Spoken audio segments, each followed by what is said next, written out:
Hello guys and welcome back to best car picks. നമുക്കറിയാം BYD എന്ന് പറഞ്ഞ company ഇന്ത്യയിൽ ഇപ്പോൾ അത്യാവശ്യം നന്നായിട്ട് തന്നെ വണ്ടികൾ വിൽക്കുന്നുണ്ട്. അതും ഒരു കാര്യം നമ്മൾ ശ്രദ്ധിക്കണം, ഇവരുടെ വണ്ടികൾ ലോക്കലി ഉണ്ടാക്കുന്നൊന്നുമില്ല, എല്ലാം തന്നെ ഇമ്പോർട്ട് ചെയ്ത് CB വഴി വരുന്ന വണ്ടികളാണ്. പക്ഷേ എന്നിട്ട് പോലും ഇവരുടെ വാഹനങ്ങൾക്ക് അത്യാവശ്യം നല്ല റിസപ്ഷൻ തന്നെയാണ് നമ്മുടെ ഇന്ത്യൻസ് കൊടുത്തിരിക്കുന്നത്. ഇപ്പോൾ Atto 3 ആയിക്കോട്ടെ, അവർ ഈവൻ പുതിയ സീലും C-Line 7 ഒക്കെ എടുക്കുകയാണെങ്കിലും, ഈവൻ E-Max 7 ആണെങ്കിൽ പോലും നമുക്ക് റോട്ടിലൊക്കെ അത്യാവശ്യം ഈ വാഹനങ്ങൾ കാണാൻ പറ്റുന്നുണ്ട്. അതും കുറച്ച് ഹയർ ആയിട്ടുള്ള പ്രൈസ് പോയിന്റിലാണ് ഇവരുടെ മിക്ക വാഹനങ്ങളും വരുന്നത്. 20-25 lakhs താഴത്തായിട്ടൊന്നും ഇവർക്ക് അങ്ങനെ പ്രത്യേകിച്ച് വണ്ടികളൊന്നുമില്ല. ഏറ്റവും അഫോർഡബിൾ ആയിട്ട് വരുന്ന Atto 3 ആയാൽ തന്നെ 25 lakhs മുകളിലാണ് തുടങ്ങുന്നത്. അതും അത്ര വലിയ ബാറ്ററി പാക്കൊന്നും അല്ല സ്റ്റാർട്ടിംഗ് മോഡലിന്. എന്തായാലും ഇതിനൊക്കെ വ്യത്യാസങ്ങൾ വരുത്തിക്കൊണ്ട് നമ്മുടെ BYD ഇപ്പോൾ അവരുടെ Atto 2 എന്ന് പറഞ്ഞ Atto 3യുടെ ഒരു ചെറിയ വേർഷൻ ഇപ്പോൾ ഇവിടെ ടെസ്റ്റിംഗ് സ്റ്റാർട്ട് ചെയ്തിട്ടുണ്ട്. ജസ്റ്റ് ക്യാമഫ്ലാജ് ഒക്കെ ഇട്ടിട്ടുള്ള ഒരു വണ്ടിയാണ് ഇപ്പോൾ നമുക്കിവിടെ കാണാൻ പറ്റുന്നത്. ആൻഡ് ഇതിൻ്റെ ഇപ്പോൾ നോക്കുമ്പം ഏകദേശം ഒരു ക്രെറ്റ സൈസിലുള്ള SUV ആണ്. Atto 2 എന്ന് പറയുമ്പം ഇൻ്റർനാഷണലി പല മാർക്കറ്റുകളിൽ അവർ പല പേരുകളായിട്ടൊക്കെ ഇറക്കുന്നുണ്ട്. ഇപ്പോൾ ബ്രസീലിലൊക്കെ ആണെങ്കിൽ യുവാൻ പ്രോ എന്ന് പറഞ്ഞ പേരിൽ വണ്ടി വരുന്നുണ്ട്. ചൈനയിൽ യുവാൻ അപ്പ് എന്ന് പറഞ്ഞ പേരിൽ വരുന്നുണ്ട്. പല UK ബേസ്ഡ് ആയിട്ടുള്ള മാർക്കറ്റുകളിലും ഈ വാഹനമുണ്ട്. Atto 2 എന്ന് പറഞ്ഞ പേരിൽ പല മാർക്കറ്റുകളിൽ ഈ വാഹനം വരുന്നുണ്ട്. എന്തായാലും BYD ഇങ്ങനൊരു വണ്ടിയാണ് ഇനിയിപ്പം അടുത്ത അവരുടെ എക്സിസ്റ്റിംഗ് ചില മാർക്കറ്റുകളിൽ ഇറക്കാൻ പ്ലാൻ ചെയ്യുന്നത് എന്നുള്ളൊരു റൂമറുണ്ട്. അതുകൊണ്ട് തീർച്ചയായും നമുക്ക് ഇന്ത്യയിൽ ഇനിയിപ്പോൾ അവരുടെ ഒരു ലേറ്റസ്റ്റ് ലോഞ്ച് എന്നുള്ള രീതിയിൽ ഇത് പ്രതീക്ഷിക്കാം. കാരണം അവരിപ്പോൾ അത്യാവശ്യം വണ്ടികൾ ഇറക്കിയിട്ടുണ്ട്. C-Line 7 എന്ന് പറയുമ്പോൾ അത്യാവശ്യം നല്ലൊരു പ്രീമിയം പോയിന്റ് ആണ്. ഇനിയിപ്പോൾ അതിൽ നിന്ന് കുറച്ച് താഴത്തേക്ക് വരേണ്ടി വരും അവർക്ക്. ക്യാമഫ്ലാജിൽ നിങ്ങൾക്ക് വണ്ടി മനസ്സിലാകുന്നില്ലായിരിക്കും, പക്ഷേ ശരിക്കുള്ള വണ്ടി ഈ ഒരു ഡിസൈനിലാണ് വരുന്നത്. ഫ്രണ്ടിൽ ഇലക്ട്രിക് ആയതുകൊണ്ട് തന്നെ നമുക്കങ്ങനെ പ്രത്യേകിച്ച് ഗ്രില്ലൊന്നുമില്ല. BYDയുടെ ലോഗോ ഉണ്ട്. LED ഹെഡ് ലാംപ്സിന് DRLസും പരിപാടികളൊക്കെ കൊടുത്തിട്ടുണ്ട്. താഴത്ത് ഒരു അത്യാവശ്യം എയറോഡൈനാമിക് ആയിട്ടുള്ളൊരു ഡിസൈനാണ് വരുന്നത്. ആൻഡ് ചെറിയ എയർവെൻ്റ് പോലത്തെ സംഭവമൊക്കെ താഴത്ത് ബമ്പറിലായിട്ട് അവർ കൊടുത്തിട്ടുണ്ട്. മൊത്തത്തിൽ കാണാൻ വലിയ കുഴപ്പമൊന്നുമില്ല. ഫ്രണ്ട് ഡിസൈൻ നമുക്ക് Atto 3 പോലെയൊക്കെ തോന്നും, പക്ഷേ ഇത്തിരി കൂടെ ചെറുതാണെന്ന് മാത്രം. ഇതിൻ്റെ ഡയമെൻഷൻസ് ഒക്കെ എടുക്കുകയാണെങ്കിൽ വണ്ടി ഏകദേശം നമുക്ക് 4.3 മീറ്റേഴ്സിനടുത്താണ് ലെങ്ത് ഉള്ളത്. എന്ന് വെച്ചാൽ സിമിലർ ആയിട്ടുള്ള ഒരു ക്രെറ്റ സൈസ് വണ്ടിയാണിത്. 4310 mm ആണ് കറക്റ്റായിട്ട് ലെങ്ത് പറഞ്ഞാൽ. അതുപോലെ വിട്ട് ആണെങ്കിലും 1.8 മീറ്റേഴ്സ് ആണ്. വീൽ ബേസ് 2620 mm ആണ് വരുന്നത്. അതും വലിയ കുഴപ്പമില്ല. നമുക്കിപ്പം ചില വണ്ടികളിൽ, അതായത് ഇപ്പം പുതിയ വരുന്ന EV-ടാരിലൊക്കെ 2.7 മീറ്റേഴ്സ് ഈ വീൽ ബേസ് കിട്ടുന്നുണ്ട്. അതൊക്കെ വെച്ച് കമ്പയർ ചെയ്യുമ്പോൾ ഇത്തിരി കുറവാണ്. ഇനി സൈഡ് പ്രൊഫൈൽ നോക്കുകയാണെങ്കിൽ നമുക്കിതിൻ്റെ അകത്ത് വീൽസ് വരുന്നത് 16 and 17 ഇഞ്ചാണ് വേരിയൻറ്റ് വൈസ്. ഇവിടെ മിക്കവാറും 17 ഇഞ്ച് തന്നെ ആയിരിക്കും വരുന്നത്. അതത്ര വലിയ സൈസല്ല. കാരണം നമുക്കിപ്പോൾ ഈ ഒരു പ്രൈസ് പോയിന്റ് എന്താണ് കുറച്ചുകൂടെ താഴത്തെ വണ്ടികൾ എടുത്താൽ പോലും 18 ഇഞ്ച് വീൽസ് ഒക്കെ സുഖമായിട്ട് കിട്ടുന്നതാണ്. ആൻഡ് കുറച്ചും കൂടെ ഒരു 30 lakhs മുകളിലേക്കൊക്കെ പോവുകയാണെങ്കിൽ, അല്ലെങ്കിൽ ആ ഒരു റേഞ്ചിലേക്ക് വരികയാണെങ്കിൽ 19 ഇഞ്ച് വീൽസും ഈസി ആയിട്ട് കിട്ടുന്നുണ്ട്. ഇതിൻ്റെ ഡോർ ഹാൻഡിൽസ് ഒക്കെ ഫ്ലാറ്റ് ടൈപ്പാണ് വരുന്നത്, നമ്മുടെ ഫുൾ ടൈപ്പ് ഡോർ ഹാൻഡിൽസ് അല്ല. പക്ഷേ അത് വലിയ കുഴപ്പമില്ല. അവർ അത്യാവശ്യം നല്ല നീറ്റായിട്ട് കൺസീൽ ചെയ്തിട്ടുണ്ട്. ഒരു ഫ്ലഷ് ഫിറ്റിംഗ് ഡോർ ഹാൻഡിൽസ് പോലെ തോന്നുന്ന രീതിയിലാണ് അതിരിക്കുന്നത്. പക്ഷേ ആക്ച്വലി ഫ്ലഷ് ഫിറ്റിംഗ് ഒന്നും അല്ല. എന്നാലും നമുക്കങ്ങനെ കുറ്റം പറയത്തക്ക രീതിയിൽ സംഭവങ്ങളൊന്നുമില്ല. ആൻഡ് വണ്ടിയുടെ ലെങ്ത്ത് നമ്മുടെ Atto 3 വെച്ച് കമ്പയർ ചെയ്യുമ്പോൾ ഏകദേശം 145 mm അടുത്ത് കുറവാണ്. ഇനി ഇതിൻ്റെ റിയർ ഡിസൈനിലേക്ക് വരുമ്പോഴാണ് നമുക്ക് സൈസ് ഒരു ഇത്തിരി കുറവായിട്ട് തോന്നുന്നത്. ഇത് ഒരു ഇത്തിരി, അതായത് ഒതുങ്ങിയിരിക്കുന്ന ടൈപ്പ് ഡിസൈനാണ്. ടെയിൽ ലാംപ്സ് ഒക്കെ LED ആണ്. അതിൻ്റെ അകത്തൊരു 8 വരയ്ക്കുന്ന പോലത്തെ ടൈപ്പ് ഡിസൈൻ പാറ്റേൺ കൊടുത്തിട്ടുണ്ട്. ആൻഡ് നമ്മുടെ ബമ്പറൊക്കെ ആണെങ്കിലും ഭയങ്കര സോഫ്റ്റ്, അതായത് സോഫ്റ്റ് ഇൻ ദ സെൻസ് ഭയങ്കര ലൈറ്റ് ആയിട്ടുള്ളൊരു ഡിസൈനാണ്. ഒരുപാട് കാര്യങ്ങളൊന്നും നമുക്ക് ബാക്കിൽ കിട്ടുന്നില്ല. ആൻഡ് ബാക്കിൽ നോക്കുമ്പം ഒരു ചെറിയ വണ്ടി ലുക്ക് തന്നെയാണ് ഈ വാഹനത്തിന് കൊടുത്തിരിക്കുന്നത്. പേഴ്സണലി പറയുകയാണെങ്കിൽ എനിക്ക് Atto 3യുടെ ആയാലും ഈ വണ്ടിയുടെ ആയാലും റിയർ ഡിസൈൻ അത്ര ഇഷ്ടമല്ല. പക്ഷേ അവരുടെ ബാക്കി വാഹനങ്ങളിലൊക്കെ റിയർ ഡിസൈൻ ഇഷ്ടമാണ്. ഇനി ഇതിൻ്റെ ഇൻറ്റീരിയറിലോട്ട് വരികയാണെങ്കിൽ ഇവിടെ നമുക്ക് ആവശ്യത്തിനുള്ള ഫീച്ചേഴ്സൊക്കെ കിട്ടുന്നുണ്ട്. ഇതിപ്പോൾ ലെഫ്റ്റ് ഹാൻഡ് ഡ്രൈവ് വണ്ടിയാണ് കാണിക്കുന്നതെന്ന് മാത്രം. റൈറ്റ് ഹാൻഡ് ഡ്രൈവ് ആണ് ഒബ്വിയസ്ലി ഇന്ത്യയിലേക്ക് വരാൻ പോകുന്നത്. സ്റ്റിയറിംഗ് വീല് നമ്മൾ വേറെ ചില BYD വാഹനങ്ങളിൽ കണ്ടിട്ടുള്ള ടൈപ്പ് തന്നെയാണ്. അതിൻ്റെ അകത്ത് തന്നെ കൺട്രോൾസും സംഭവങ്ങളൊക്കെ ഉണ്ട്. ഒരു 8.8 ഇഞ്ച് ഇൻസ്ട്രുമെൻ്റ് ക്ലസ്റ്ററാണ് ഇതിൻ്റെ അകത്ത് വന്നിരിക്കുന്നത്. അതിൻ്റെ സൈസ് ചെറുതാണ്. പിന്നെ ഇൻഫോർടൈൻമെൻറ്റ് സിസ്റ്റം 12.8 ഇഞ്ചാണ് ഇതിൻ്റെ അകത്ത് വരുന്നത്. അത് നമുക്ക് റൊട്ടേറ്റ് ഒക്കെ ചെയ്യാൻ പറ്റുന്ന ടൈപ്പ് ഡിസ്പ്ലേ തന്നെയാണ്. പിന്നെ ഫ്രണ്ടിൽ വയർലെസ് ചാർജർ അവൈലബിൾ ആണ്.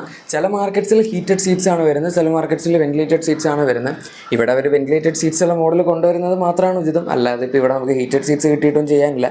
പിന്നെ സെൻറ്റർ കൺസോളിലൊക്കെ ആണെങ്കിലും ഇലക്ട്രിക് പാർക്കിംഗ് ബ്രേക്ക് ആയിക്കോട്ടെ, മൾട്ടിപ്പിൾ ഡ്രൈവ് മോഡ്സ് ആയിക്കോട്ടെ, നമ്മുടെ ഡ്രൈവ് മോഡ് സെലക്ടറിൻ്റെ ഒരു ഡിസൈൻ ആണെങ്കിലും എല്ലാം മൊത്തത്തിൽ വളരെ നല്ലതാണ്. ആൻഡ് ഈവൻ ഈ വാഹനത്തിന് ഡാഷ്ബോർഡ് ലേഔട്ട് എടുക്കുകയാണെങ്കിൽ പോലും നമ്മളെ അങ്ങനെ ഒഫൻഡ് ചെയ്യാത്ത തരത്തിലുള്ള ഡാഷ്ബോർഡ് ലേഔട്ടാണ്. ഒരുപാട് ഫ്യൂച്ചറിസ്റ്റിക് ആയിട്ടുള്ള ഭയങ്കര സംഭവങ്ങളൊന്നും വെറൈറ്റി കയറി പിടിച്ചിട്ടൊന്നുമില്ല. അതായത് ഡിസൈൻ പാർട്ടിൽ ഇമ്പ്രസ് ചെയ്യാൻ ഭയങ്കര സിമ്പിളായിട്ടൊരു ഡിസൈനാണ്. എക്സ്റ്റീരിയറിൽ കാണുന്ന പോലെ തന്നെ AC-Vents ഒക്കെ ആണെങ്കിൽ ഇപ്പോൾ നടുവിലത്തേക്ക് കണ്ടില്ലേ, ഭയങ്കര സിമ്പിളായിട്ട് നമ്മൾ റെക്റ്റാങ്കിളൊക്കെ വരയ്ക്കുന്ന ടൈപ്പിലുള്ള AC-Vent ഡിസൈനാണ് വരുന്നത്. അത് ചിലപ്പം എല്ലാവർക്കും അത്ര മോഡേൺ ആയിട്ട് ഫ്ലാഷി ആയിട്ട് തോന്നണമെന്നില്ല. പക്ഷേ ന്യൂട്രൽ ആയിട്ടുള്ള ഇൻറ്റീരിയേഴ്സ് ഇഷ്ടപ്പെടുന്ന ആൾക്കാർക്ക് ഇത് വലിയ കുഴപ്പം തോന്നില്ല. പിന്നെ ഇതിൻ്റെ ഫ്രണ്ട് സീറ്റ്സിൽ ഇലക്ട്രിക് അഡ്ജസ്റ്റ്മെൻ്റ് ഒക്കെ നമുക്ക് തീർച്ചയായും കിട്ടുന്നുണ്ട്. അതുപോലെ ഒരു പാനറോമിക് ഗ്ലാസ് റൂഫും അവൈലബിൾ ആണ്. അങ്ങനെ മൊത്തത്തിൽ ഫീച്ചേഴ്സിൻ്റെ കാര്യത്തിൽ എടുക്കുകയാണെങ്കിൽ നമ്മൾ ഈ ഒരു പ്രൈസ് പോയിന്റിൽ എക്സ്പെക്ട് ചെയ്യുന്ന എല്ലാ ഫീച്ചേഴ്സ് ഈ വാഹനത്തിലുണ്ട്. സേഫ്റ്റിയുടെ കേസിൽ 360° ക്യാമറ ആയിക്കോട്ടെ, 6 എയർ ബാഗ്സ് ആയിക്കോട്ടെ, അതും അവൈലബിൾ ആണ്. ഇനി സീറ്റ്സിൻ്റെ ഡിസൈൻ, ഇതിനകത്ത് അത്യാവശ്യം സ്പോർട്ടി ആയിട്ടുള്ള സീറ്റ്സ് ആണ് അവർ കൊടുത്തിരിക്കുന്നത്. അതുകൊണ്ട് തന്നെ ഇൻ്റഗ്രേറ്റഡ് ഹെഡ്റെസ്റ്റ് ഉള്ള മോഡലാണ് നമുക്കിപ്പോൾ കാണാൻ പറ്റുന്നത്. ഇന്ത്യയിലേക്ക് അവർ ഏത് മോഡൽ കൊണ്ടുവരും എന്നറിയാത്തതുകൊണ്ട് തന്നെ ഞാൻ സീറ്റ്സിനെ പറ്റി ഒരുപാട് പറയുന്നില്ല. പക്ഷേ ഇതിപ്പോൾ കണ്ടിട്ട് നല്ല സ്പോർട്ടി പൊസിഷനിൽ ഇരിക്കുന്ന പോലെ ഉണ്ട്. അത്യാവശ്യം നല്ല സപ്പോർട്ടീവ് ആയിരിക്കും. ഇതിൻ്റെ തന്നെ മൾട്ടിപ്പിൾ കളർ ഓപ്ഷൻസ് ഉണ്ട്. ഇപ്പോൾ നിങ്ങൾ കാണുന്നതിൻ്റെ വൈറ്റ് ഇൻറ്റീരിയേഴ്സ് ഉള്ള മോഡലാണ്. അതായത് ഡ്യുവൽ ടോൺ ആണ് ബേസിക്കലി. നമുക്ക് ബ്ലാക്കും വൈറ്റും കിട്ടുന്നുണ്ട്. അല്ലാതെ ഓൾ ബ്ലാക്ക് ക്യാബിനുള്ള വാഹനങ്ങളും കാണിക്കുന്നുണ്ട്. ഓവറോൾ സ്പേസ് നോക്കുകയാണെങ്കിൽ ഇതിൻ്റെ സൈസൊക്കെ വെച്ച് വലിയ തിരക്കേടില്ല എന്ന് പറയാം. ബാക്കിലത്തെ സീറ്റ്സൊക്കെ ആണെങ്കിലും കുഴപ്പമില്ല. നമുക്ക് 3 അഡ്ജസ്റ്റബിൾ ഹെഡ്റെസ്റ്റുകളും അതുപോലെ 3 പോയിൻറ്റ് സീറ്റ് ബെൽറ്റ്സും സംഭവങ്ങളൊക്കെ തന്നെ കിട്ടുന്നുണ്ട്. ഇത് പിന്നെ അറ്റോത്തിനേക്കാൾ കുറച്ചും കൂടി ചെറുതായതുകൊണ്ട് അതിൻ്റെ അകത്ത് കിട്ടുന്നത്ര സ്പേസ് ഒന്നും ഈ വാഹനത്തിൽ പ്രതീക്ഷിക്കരുത്. പക്ഷേ BYDയുടെ ബാറ്ററി പാക്കിങ്ങും പരിപാടികളൊക്കെ അത്യാവശ്യം നല്ലതായതുകൊണ്ട് ബാക്കി കമ്പനികളുടെ വണ്ടികളിൽ വരുന്ന അത്രയും റേസ്ഡ് ആയിട്ടല്ല BYD വാഹനങ്ങളുടെ ഫ്ലോർ ഇരിക്കുന്നത്. മറ്റതിനകത്ത് നമുക്ക് കുറച്ചും കൂടെ റേസ്ഡ് അപ്പ് സീറ്റിംഗ് പൊസിഷനാണ് കിട്ടുന്നത്. ഇതിൽ പക്ഷേ അത്ര ഉണ്ടാവില്ല എന്ന് വിചാരിക്കാം. ഞാൻ പൊതുവെയുള്ള BYDയുടെ വാഹനങ്ങളുടെ എക്സാമ്പിൾ വെച്ച് പറഞ്ഞതാണ്. ഇനി ടെക്നിക്കൽ ആസ്പെക്ട്സിലേക്ക് വരികയാണെങ്കിൽ നമുക്ക് ഈ വാഹനത്തിൽ കിട്ടുന്നത് ഒരു 45.1 kWh ബാറ്ററി പാക്ക് മാത്രമാണ്. ചൈനയിലാണ് ഈ ബാറ്ററി പാക്ക് വെച്ച് വരുന്നത്. ആൻഡ് അതിന് NEDC ക്ലെയിംഡ് റേഞ്ച് 402 കിലോമീറ്റേഴ്സും അതുപോലെ കമ്പനി പറയുന്ന ഏകദേശം 380 കിലോമീറ്റേഴ്സും ആണ്. അതെന്തായാലും കിട്ടുമായിരിക്കും. കാരണം ബ്ലേഡ് ബാറ്ററി ടെക്നോളജിയാണ് അവർ ഉപയോഗിക്കുന്നത്. ഭയങ്കര തിന്നായിട്ടുള്ള സെൽസാണ്.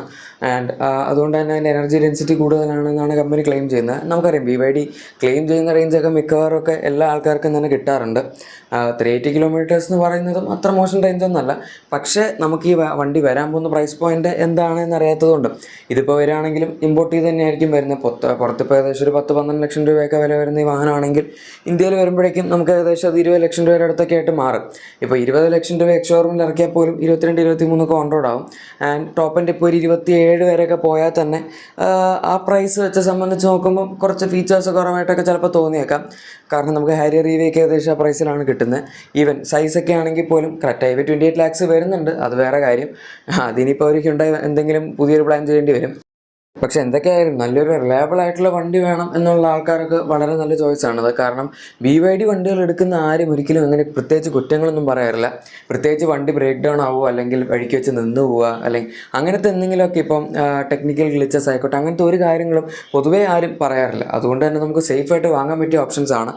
പിന്നെ പവർ ആണെങ്കിൽ 175 bhp 280 Nm ടോർക്കൊക്കെ വരുന്നുണ്ട്. 7.9 seconds ആണ് 0 to 100 എത്താനായിട്ട് എടുക്കുന്ന ടൈം. ഈ വണ്ടി ഫ്രണ്ട് വീൽ ഡ്രൈവ് ലേഔട്ടിൽ മാത്രമേ അവൈലബിൾ ആയിട്ടുള്ളൂ. All wheel drive rear wheel drive അങ്ങനത്തെ സംഭവങ്ങളൊന്നും ഇല്ല. ഫ്രണ്ട് വീൽ ഡ്രൈവ് ഒക്കെ മതി. ക്രെറ്റ EVയും ഫ്രണ്ട് വീൽ ഡ്രൈവ് തന്നെയാണ്. സെയിം നമ്മുടെ ക്രെറ്റ EVയിൽ വരുന്ന അതേ പവറൊക്കെ തന്നെയാണ് ഈ വാഹനത്തിലും വരുന്നത്. ടൈം ആക്ച്വലി അവർ ക്ലെയിം ചെയ്യുന്നത് സെയിം തന്നെയാണ്. ഇനി ഇതെപ്പോൾ വരും എങ്ങനെ വരും എന്നുള്ളത് നമുക്കറിയില്ല. അവരിപ്പോൾ ജസ്റ്റ് ടെസ്റ്റിംഗ് തുടങ്ങിയിട്ടേ ഉള്ളൂ. മിക്കവാറും അടുത്ത വർഷം ആവാം അല്ലെങ്കിൽ ഈ വർഷം ലാസ്റ്റ് ആവും. അതെന്തായാലും നമ്മൾ കണ്ടറിയേണ്ടി വരും. ഈ വണ്ടിയെപ്പറ്റി അല്ലെങ്കിൽ ഈ വണ്ടി ഇന്ത്യയിൽ വരുന്നതിനെ പറ്റിയുള്ള നിങ്ങളുടെ അഭിപ്രായം താഴെ കമൻസിൽ പറയാം. പിന്നെ നിങ്ങളുടെ എക്സിസ്റ്റിംഗ് വാഹനത്തിന് എന്തെങ്കിലും ചെറിയ ആക്സറീസോ ക്ലീനിങ് പ്രൊഡക്ട്സ് ഒക്കെ വേണമെങ്കിൽ തീർച്ചയായും നമ്മുടെ ഡിസ്ക്രിപ്ഷൻ അല്ലെങ്കിൽ പ്രൊഡക്ട്സ് ഞാൻ കൂടെ ചെക്കൗട്ട് ചെയ്തേക്കാം. വീഡിയോ ഇഷ്ടപ്പെട്ടെങ്കിൽ ഉറപ്പായിട്ടും ലൈക്കും സബ്സ്ക്രൈബും ഷെയറും ചെയ്യുക. നമുക്ക് മറ്റൊരു വീഡിയോയിൽ കാണാം. അതുവരെ thank you for watching my video and good bye.